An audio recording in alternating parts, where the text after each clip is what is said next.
இப்போ சமூக வலைதளங்கள்ல த்ரிஷா ட்ரெண்டிங்ல இருக்காங்க. அதுக்கான காரணம் எல்லாருக்குமே என்ன அப்படிங்கிறது தெரியும். அதையும் தாண்டி இன்னொரு விஷயத்துக்காக த்ரிஷா மறுபடியுமே ட்ரெண்டிங்ல வந்துகிட்டு இருக்காங்க. அது என்ன அப்படிங்கிறத பத்தி இந்த பதிவுல நம்ம விரிவா பார்க்கலாம். இப்போ ஆரம்ப காலகட்டத்தில் எடுத்துக்கிட்டோம் அப்படிங்கன்னா த்ரிஷா வந்து நிறைய படங்கள்ல நடிச்சிருந்தாங்க. கொஞ்சம் தான் கேப் விட்டாங்க. அதுக்கப்புறம் திரும்பவும் நடிக்க வந்து இன்னைக்கு வரைக்குமே தான் யாரு தனக்கான ஒரு தனி இடத்தை பிடிச்சு வச்சு இன்னைக்கு வரைக்குமே அதை விடாம பிடிச்சு வச்சுட்டு இருக்காங்க. ஸோ ஒரு முன்னணி ஹீரோயினா இன்னைக்கு வரைக்குமே ஜொலிச்சுட்டு இருக்காங்க. இப்போ ஒரு சில ஹீரோயின்கள் வந்து வருவாங்க, நிறைய ஹிட் படங்களை கொடுப்பாங்க, ஒரு குறிப்பிட்ட டைம்ல வந்து ட்ரெண்டிங்ல இருப்பாங்க, எல்லாருக்கும் பிடிச்சமான ஒரு நடிகையை மாறிடுவாங்க. ஆனா அதுக்கப்புறம் காணாம போயிடுவாங்க. அவங்க அதுக்கப்புறமா என்ன பண்றாங்க, எங்க இருக்காங்க, என்ன வேலை பாக்குறாங்க, அவங்கள பத்தி எந்த டீட்டெயிலுமே தெரியாது. ஆனா த்ரிஷா வந்து கிட்டத்தட்ட 20 வருஷத்துக்கு மேலா ஒரு முன்னணி நடிகையா இன்னைக்கு வரைக்குமே ஜொலிச்சுட்டு இருக்காங்க. அது மட்டும் இல்லாம இவங்களுக்கு 40 வயசுக்கு மேல ஆகுது. இன்னைக்கு வரைக்கும் அவ்வளோ இளமையோட ஒரு துடிதுடிப்போட ஒரு இன்னுமே ஒரு அட்ராக்டிவா ஒரு ஆக்டிவா வந்து படங்களை நடிச்சுட்டு வந்துட்டு இருக்காங்க. இவங்களுக்கு வயசே ஆகாதப்பா அப்படின்ற மாதிரி நிறைய பேர் கேட்டுக்கிட்டும் இருக்காங்க. அந்த அளவுக்கு ஒரு முன்னணி நடிகையா பார்க்க இளமையாவே இருக்கிறாங்க. இவங்களுக்கு இன்னைக்கு வரைக்குமே திருமணம் ஆகல அப்படிங்கிறது எல்லாருக்குமே தெரிஞ்ச விஷயம் தான். ஒரு சில பேரோட வந்து கிசுகிசுக்கள் வந்தாலும் இவங்க கூட லிவிங்ல இருக்காங்க, இவங்க கூட கல்யாணம் பண்ணிக்க போறாங்க, இவங்க கூட வந்து ஊர் சுத்துறாங்க அப்படின்னு பேச்சுக்கள் வந்தா கூட அவங்க வந்து நான் இதை பத்தி கண்டுக்க மாட்டேன்ப்பா, ஏன் வேலை உண்டு நான் உண்டு அப்படின்ற மாதிரி போய்கிட்டே இருக்காங்க. இப்போ சமீபத்துல கூட இவங்க முதலமைச்சர் அவர்களோட பதவியேற்பு விழாவில் கலந்துகிட்டது பெரிய அளவுல சர்ச்சையா வெடிச்சுது. ஸோ அதை பத்தியுமே நம்ம நிறைய வீடியோக்கள்ல பேசிட்டோம். அதுக்கு முன்னாடி தேர்தல் பிரச்சார டைம்ல வந்து அவங்க விஜய் அவர்கள் கூட சேர்ந்து ஒரு நிகழ்ச்சியில கலந்துகிட்டது ரொம்பவே பேசு பொருளா மாறிச்சு. அதுக்கு நிறைய பேர் வந்து கண்டனத்தையுமே தெரிவிச்சிருந்தாங்க. ஸோ இந்த மாதிரிலாம் போய்கிட்டு இருக்கக்கூடிய நேரத்துல அவங்க தொடர்ந்து அவங்களோட வேலைகளை பார்த்துக்கிட்டு தான் இருக்கிறாங்க. மற்ற விமர்சனங்கள் எதுக்குமே வந்து பதிலளிக்காம அவங்க வந்து அவங்களோட வேலையை வந்து பார்த்துக்கிட்டு தான் இருக்கிறாங்க. ஸோ இது ஒரு புறம் இருக்கக்கூடிய நேரத்துல இப்ப பாத்துக்கிட்டீங்க அப்படின்னா விஜய், அஜித், சூர்யா இவங்க 3 பேர் கூடயுமே சேர்ந்து இவங்க த்ரிஷா வந்து நடிச்சிருக்காங்க. ஸோ இப்போ இதுக்கும் அதுக்கும் என்ன சம்பந்தம், இந்த விஷயம் எதுக்கு தேவையில்லாம உள்ளதுன்னு பாத்தீங்கன்னா, எஸ், இந்த 3 நடிகர்களுக்கும் ஒரு லக்கி சாமா இருக்கவங்க யார் அப்படின்னு பாத்தீங்க அப்படின்னா அவங்க தான் நடிகை த்ரிஷா. ஏன்னா இவங்களோட ஹிட் படங்கள்ல அதிக வசூல் சாதனையை படைச்ச படங்கள்ல நடிச்ச ஒரு நடிகை தான் த்ரிஷாவா இருக்கிறாங்க. ஆரம்ப காலகட்டத்திலையுமே இவங்க நிறைய படங்கள் வந்து அவங்க கூட சேர்ந்து நடிச்சிருக்காங்க. இப்போ ரீசெண்ட் டேஸ்லயுமே அந்த மாதிரி படங்கள் நடிச்சுட்டு தான் வந்துகிட்டு இருக்காங்க. இவன் விஜய் பொறுத்த வரைக்கும் கில்லி, குருவி, திருப்பாச்சி அப்படின்னு சொல்லிட்டு நிறைய படங்கள்ல அந்த டைம்ல நடிச்சுட்டு வந்தாங்க. அதுக்கப்புறமா கொஞ்சம் கேப் விட்டு லியோ படத்துல நடிச்சிருந்தாங்க. ஸோ இதனால இந்த காம்போ எப்படி இருக்கும் அப்படின்னு பாக்குறதுக்கு எல்லாருமே ரொம்பவே ஆவலா காத்துட்டு இருந்தாங்க. ஏன்னா அந்த டைம்ல வந்து த்ரிஷா அப்புறம் விஜய் இவங்களோட ஜோடி வந்து நிறைய பேருக்கு பிடிக்கும். இவங்களோட டூயட் சாங்ஸ், இவங்களோட குத்து சாங்ஸ் எல்லாமே வந்து இன்னைக்கு வரைக்குமே நிறைய பேரோட பிளேலிஸ்ட்ல வந்து இருந்துகிட்டு தான் இருக்குது. அந்த அளவுக்கு எல்லாருக்குமே ஒரு பிடிச்சமான ஜோடியா தான் இருந்தாங்க. கில்லி படத்துல சொல்லவே வேண்டாம், 2 பேருக்குமே அவ்வளோ ஒர்க் அவுட் ஆயிருக்கும். அதுக்கப்புறமா திருப்பாச்சிலையுமே வந்து பட்டையை கிளப்பியிருப்பாங்க. அதுக்கப்புறம் குருவி இப்படின்னு நிறைய படங்கள், ஆதி, இந்த மாதிரி நிறைய படங்களை சொல்லிக்கிட்டே போகலாம். இவங்களுக்கான ஒரு ரசிகர்கள் பட்டாளம் அப்படிங்கிறவங்க இன்னைக்கு வரைக்கும் இருக்கிறாங்க.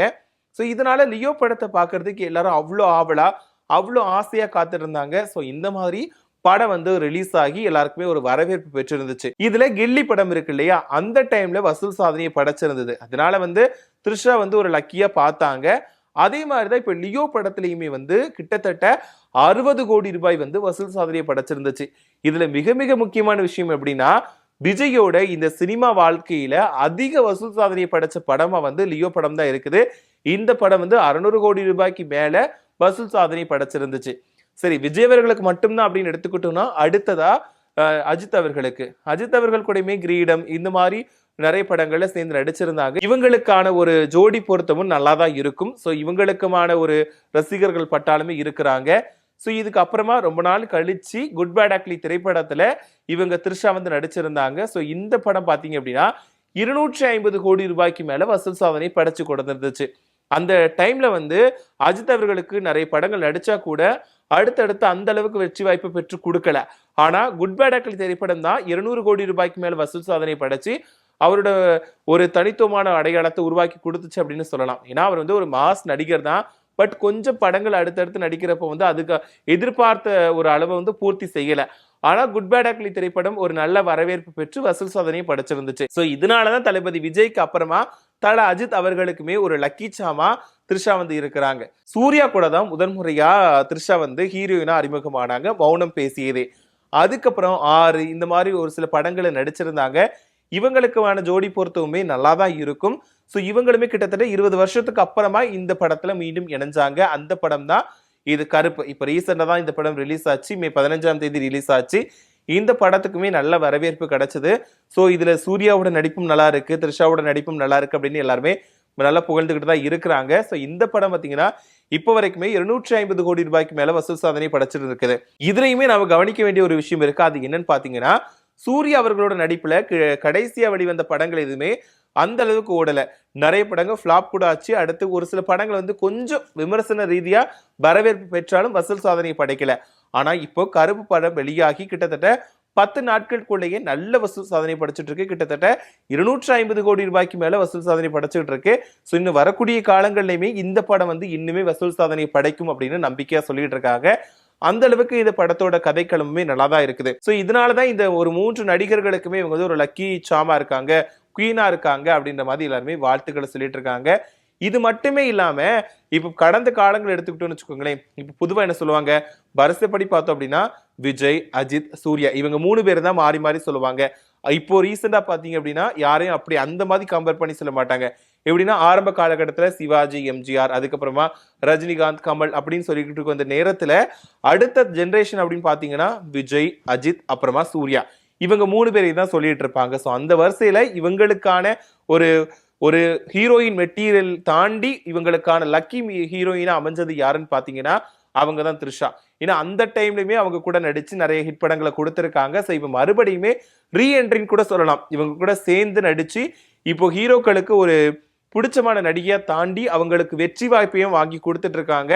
ஸோ இவங்களை சுத்தி நிறைய விமர்சனங்கள் வந்துகிட்டே இருந்தா கூட இவங்க வந்து ஒரு லக்கி சாமா இருக்காங்கப்பா அப்படின்னு எல்லாருமே சொல்லிட்டு இருக்காங்க. இது ஒரு ரசிகர் ஒருத்தர் வந்து இது நோட் பண்ணி அஜித்துக்கு வந்து குட் பேட் அக்லி, விஜய்க்கு லியோ, இப்போ கருப்புக்கு வந்து சூர்யாவுக்கு வந்து கருப்பு அப்படின்னு மென்ஷன் பண்ணி இவங்க வந்து ஒரு லக்கி சாம் அப்படின்ற மாதிரி மென்ஷன் பண்ணி போட்டிருக்காங்க.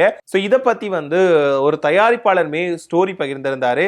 எஸ், ஆமா உண்மைதான், த்ரிஷா வந்து ஒரு லக்கி சாம் தான் அப்படின்ற மாதிரி பதிவு போட்டிருந்தாரு. ஸோ அதை வந்து ரீட்வீட் பண்ணியிருக்கக்கூடிய த்ரிஷா வந்து என்ன சொல்லியிருக்காங்க அப்படின்னா ஹார்ட் இமோஜி போட்டு ரொம்ப நன்றி சொல்லியிருக்காங்க. ஸோ இந்த விஷயம் வந்து சமூக வலைதளங்களை கொஞ்சம் இப்போ வைரலா போய்கிட்டு இருக்கு. ஏற்கனவே த்ரிஷா பத்தின வதந்திகள் நிறைய சர்ச்சைகள் வந்து ஓயாம தான் இன்ன வரைக்கும் போய்கிட்டே இருக்குது. த்ரிஷா பத்தி நாளுக்கு நாள் வதந்திகள் வந்துகிட்டு தான் இருக்குது. ஸோ அதை பத்தியுமே நம்ம நிறைய வீடியோக்கள்ல பேசிட்டோம். ஸோ அதையும் தாண்டி இவங்க வந்து சினிமாவில் தனக்குன்னு ஒரு தனி இடத்தை பிடிச்சி இன்னைக்கு வரைக்கும் ஒரு ஹீரோயினா ஜொலிச்சிட்டு இருக்காங்க. எஸ், கிட்டத்தட்ட 40 வயசுக்கு மேல ஆயிடுச்சு. இருந்தாலுமே தனக்கான இடத்தை யாருக்குமே விட்டு கொடுக்காம புது ஹீரோயின்கள் நிறைய வந்துகிட்டு இருந்தா கூட யாருப்பா நீங்க, நான் ஏற்கனவே ஃபர்ஸ்ட் இடத்துல இருக்கிறேன், எனக்கு அப்புறம் தான் நீங்க எல்லாருமே அப்படின்னு சொல்லிட்டு எல்லாத்தையும் ஓரம் தள்ளிக்கிட்டு அவங்க வந்து இன்னைக்கு வரைக்குமே ஒரு டாப்ல வந்து ஜொலிச்சுட்டு இருக்காங்க. ஸோ இதனால வந்து எல்லாருக்கும் பிடிச்ச ஒரு லக்கி சாமா இருக்காங்க. அது மட்டும் இல்லாம சவுத் குவீன் அப்படின்னு சொல்லிட்டு இவங்க வந்து செல்லமா எல்லாருமே அழைக்கிறாங்க. ஸோ உங்களுக்கு வந்து த்ரிஷாவை பிடிக்குமா அப்படிங்கிறதையும், த்ரிஷா நடிச்ச படங்கள்ல உங்களுக்கு எந்த படம் பிடிக்கும் அப்படிங்கிறதையும், ஸோ இவங்க வந்து இந்த ஒரு ஹீரோ கூட சேர்ந்து நடிச்சாதான் நல்லா இருக்குப்பா, இவங்களோட ஜோடி பொருத்தம் தான் நல்லா இருக்கும், அதுலயும் குறிப்பா இந்த படத்துல இந்த பேர் வந்து ரொம்பவே அட்ராசிட்டியா அவ்வளோ ஒரு மாசா இருக்கும். ஸோ இந்த பாடல் இவங்களுக்கு வந்து ரொம்பவே பக்காவா செட் ஆகும் அப்படின்னு நினைச்சீங்கன்னா அது என்ன அப்படிங்கிறதையும் மறக்காம கமெண்ட்ல சொல்லிடுங்க.